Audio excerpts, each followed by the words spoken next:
एक बार एक जंगल के निकट दो राजाओं के बीच घोर युद्ध हुआ। एक जीता दूसरा हारा। सेनाएं अपने नगरों को लौट गईं। बस सेना का एक ढोल पीछे रह गया।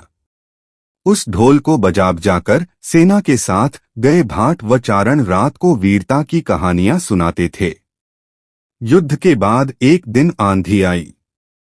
आंधी के जोर में वह ढोल लुढ़कता पुढ़कता एक सूखे पेड़ के पास जाकर टिक गया। उस पेड़ की सूखी टहनियां ढोल से इस तरह से सट गई थीं कि तेज हवा चलते ही ढोल पर टकरा जाती थीं और ढमाढम की गुंजायमान आवाज होती। एक सियार उस क्षेत्र में घूमता था। उसने ढोल की आवाज सुनी। वह बड़ा भयभीत हुआ। ऐसी अजीब आवाज बोलते पहले उसने किसी जानवर को नहीं सुना था। वह सोचने लगा कि यह कैसा जानवर है जो ऐसी जोरदार बोली बोलता है ढमाढम। सियार छिपकर ढोल को देखता रहता, यह जानने के लिए कि यह जीव उड़ने वाला है या चार टांगों पर दौड़ने वाला।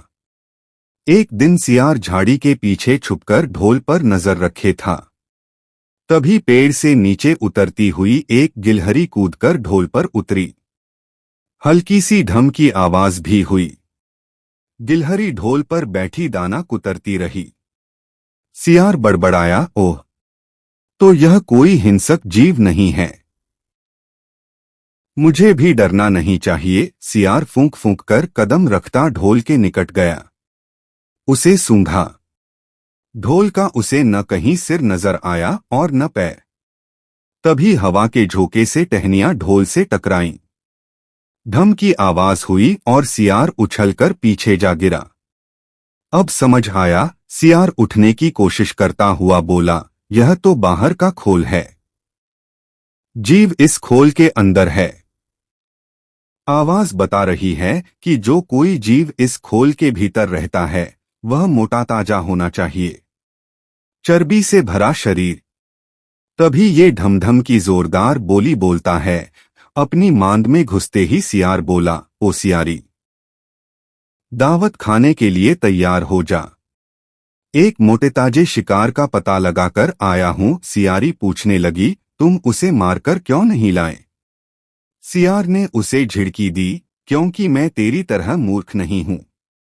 वह एक खोल के भीतर छिपा बैठा है। खोल ऐसा है कि उसमें दो तरफ सूखी चमड़ी के दरवाजे हैं।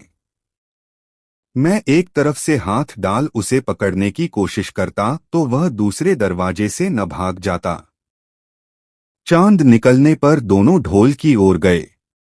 जब वे निकट पहुंच ही रहे थे कि फिर हवा से टहनियां ढोल पर टकराईं और ढमढम की आवाज निकली। सियार सियारी के कान में बोला, सुनी उसकी आवाज? जरा सोच, जिसकी आवाज ऐसी गहरी है वह खुद कितना मोटा ताजा होगा। दोनों ढोल को सीधा कर उसके दोनों ओर बैठे और लगे दांतों से ढोल के दोनों चमड़ी वाले भाग के किनारे फाड़ने। जैसे ही चमड़ियां कटने लगी, सियार बोला, होशियार रहना। एक साथ हाथ अंदर डाल शिकार को दबोचना है। दोनों ने हूं की आवाज के साथ हाथ ढोल के भीतर डाले और अंदर टटोलने लगे। अंदर कुछ नहीं था। एक दूसरे के हाथ ही पकड़ में आए। दोनों चिल्लाए, हैं, यहां तो कुछ नहीं है, और वे माथा पीट कर रह गए। सीख, बड़ी बड़ी शेखी मारने वाले लोग भी ढोल की तरह ही अंदर से खोखले होते हैं।